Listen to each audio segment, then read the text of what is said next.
सूर्यास्त के बाद जो आप खाते हैं वही ट्यूमर बनता है, वही सिस्ट बनता है, वही ब्लॉकेज बनता है, वही कैंसर बनता है, वही फाइब्रॉइड बनता है।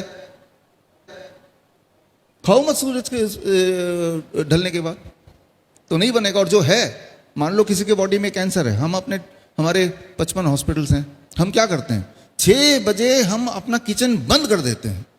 हमें पता है जब हम इनको खाने देंगे नहीं 6 बजे के बाद, तो वो कैंसर सेल को, जो कैंसर के सेल है, उनको खुराक नहीं मिलेगी तो उनको मरना ही होगा। बहुत सिंपल, कुछ नहीं करना तो सिर्फ ये कीजिए कि सूर्य के बाद नहीं खाना है। जैसे ही आप ये करेंगे तो आप देखेंगे कि सुबह जब उठेंगे तो कॉन्स्टिपेशन धीरे धीरे ठीक होने लगेगा। सुबह उठते पूरे बॉडी में जोड़ों में दर्द होता है, वो धीरे धीरे ठीक होने लगेगा। राइट, ब्लड शुगर अपने आप में धीरे धीरे ठीक होने लगेगा, डाइट बिना चेंज किए भी, है ना। नींद बड़ी अच्छी आने लगेगी शाम के सूर्य के बाद नहीं खाएंगे तो, है ना। तो जहां जहां दर्द होता है वो कम होने लगेगा, कहीं ट्यूमरस ग्रोथ दिख रहा है तो वो कम होने लगेगा, कोई घाव भर नहीं रहा है तो घाव भरने लगेगा।